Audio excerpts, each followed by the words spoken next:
Hey guys, Drifter here. Today I wanted to talk to you about epiphanies. These are, in short, sudden and striking realizations about yourself, about a problem, about the world around you. The best way I could say it is it hit me like a ton of bricks. I'd never thought about it like that before. I'd never thought that way before.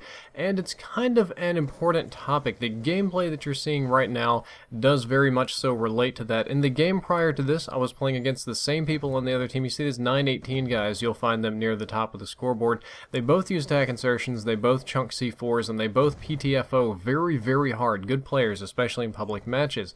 I was trying to beat them using goofy stuff like, silenced KSG, akimbo pistols, my standard non-try-hard goofing around classes, and it just absolutely didn't work.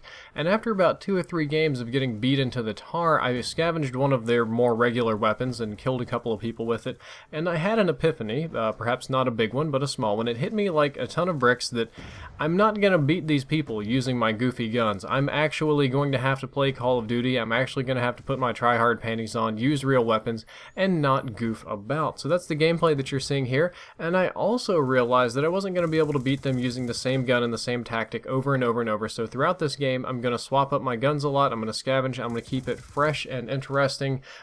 Interesting deaths for them, mind you. And thankfully, I did have a good teammate. I PTFO'd, he kill horde, and it worked really, really well. But let's get back on the topics of epiphanies, and more specifically, I wanted to talk about you, realizations about you, epiphanies about yourself, because we are self-centered, ego-driven people. That's a very interesting thing. Well, it's going to be more interesting if I talk about you, but the thing to keep in mind is that your ego builds up defenses against self-realizations. It kind of shelters you from the harsh truths about yourself. It keeps you from, or it keeps itself maybe from getting hurt too bad.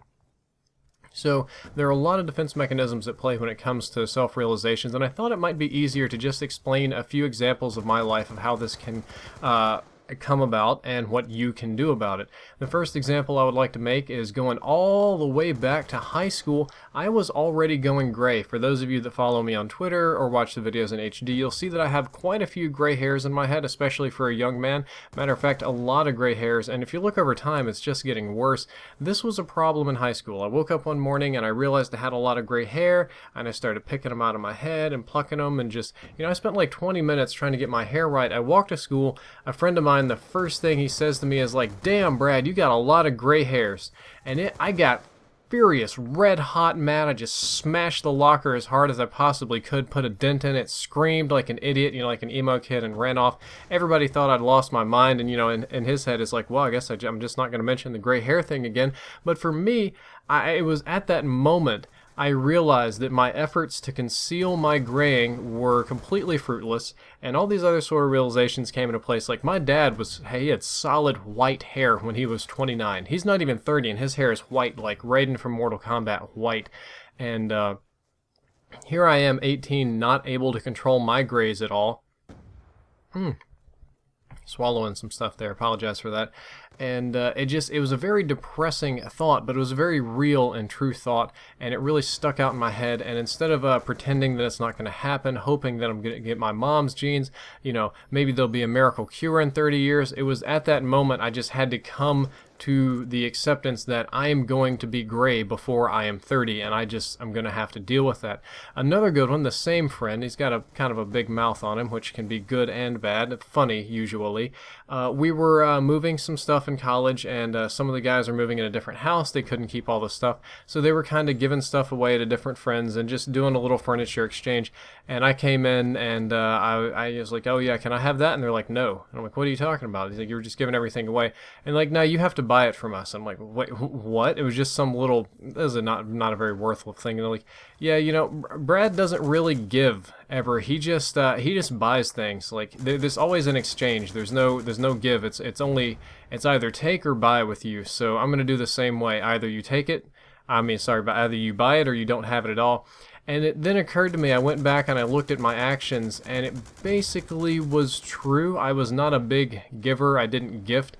It's not that it bothered me or was stingy or cheap, though that was the perception that I gave to them, but rather that I had been brought up in a very exchange-based household both times. It wasn't a you just get this. It's you get this and do that. I give you money, you do this, you do X, get Y. And giving just wasn't a huge part of my vocabulary. And I also learned at that particular moment moment. It was very important to others, and it also let me know what they think about me. Now, I could have sat there and thought to myself that, oh, they're just confused. I'm not actually cheap like that. I'm not stingy like that. I'm not that kind of guy. I can totally give stuff. Yeah, I can totally do that. And it occurred to me that, yeah, maybe I can do those things, but I haven't done them at all, ever. Just, I can't fix this now, but maybe I can fix this in the future. Maybe right now I am perceived as cheap. Maybe right now I can't be that thing, but maybe in the future I can change my behavior and can be that thing. But same guy, 3 stories. I'll turn it back around on him. Same guy, terrible eating habits, just absolutely terrible. We're talking chicken nuggets, curly fries, pigs in a blanket. If it's healthy, he wouldn't eat it at all. Hates vegetables, complains about them. Early 20s, approaching grown man here, not really a big fan of the vegetables at all, and he started on a diet, a very successful one, mind you, lost a lot of weight, got in better shape, hell, is still probably in better shape than I am or really ever was, and he was trying really hard to eat these vegetables, but he'd eat like 1 or 2 a week, and everybody thought it was funny because they'd never seen this guy eat vegetables before, so he came in and he started bragging about, oh man, I've been eating all these green things. I'm like, what green things do you eat? And he's like, I've been eating green stuff, just kind of. I had some stuff last week, and I was like, man, you don't eat anything that's green except green Skittles or maybe Sprite or something like that. And for him, now that was me being a dick, but it was like an epiphany for him. I could see the clockwork going in his head and kind of realizing that it was more true than it should have been. His reaction was more of a fuck you, get out of my house. That's bullshit, and like I'm not gonna take your crap today. So maybe a little bit of payback for the other ones. Some other good examples, I can give you one from when I was dating my wife, when it was a boyfriend-girlfriend type situation. We had been dating for maybe like 2 months, tops. But I'm totally new to the dating scene. I don't know what's, going on here. And I know that most, especially college romances, will say, they don't last very long. They have a tendency to end pretty quickly. And she's starting to make Christmas plans. And I'm like, okay, yeah, sure, I'll do these things if we're still together come Christmas. And he's like, oh, are you planning to break up with me? Why wouldn't we be together come Christmas? And it just never occurred to me at the moment that just how serious she was about us. And it was another little thing, I could have blown it off. I could have said she was crazy or clingy. And I was like, no, she's kind of serious. So these are some things that would be jarring, that would be easy to brush off, that a lot of people would, but it does you no benefit. The best thing to do is to really just sop in the truth, the reality, to let it go. You can do some other fun ones about you, about how you look. If you want to know how you really look, you can buy a true mirror off the internet. It's kind of expensive. Or here's a fun trick. You can go a week without looking in a mirror. It's kind of challenging, especially if you have some sort of makeup or something, but go a whole week, no mirror, no looking at pictures of yourself, no nothing, and then go look in a mirror. You'll see a very unfamiliar face. You'll kind of forget, over about a week. I mean, of course you'll recognize yourself, but a lot of the features and details will fade. So it'll be very jarring, but it'll be a very true picture of how you look and how others see you. Video is also a very good one. This is one that I have to deal with almost constantly, because how I look on a video camera is not how I see myself in my own head, nor is it how I see myself in the mirror. So it can, again, be very jarring, but of course the camera doesn't lie. Maybe indirectly get others to describe you. This is a very vain thing, but we're all vain people. We're interested in this. And here's another fun one. How much do other people like you? Ooh. Basically, the way that I found best to test this is you ask for a favor, or you ask for a big favor, and you just kind of keep on stepping it up to see how much they give a flip. And at about the point that it becomes too much trouble, that's about how much you're worth, essentially. It's a very cruel kind of thing to do, but it does give you a feeling if you're curious. However, this was not meant to be a downer video at all. This is actually meant to be sort of an inspirational video, because all of these things may be harsh truths, but you cannot fight reality. Reality is going to win every time. I can sit here and deny that these things are true all day, and that doesn't change anything.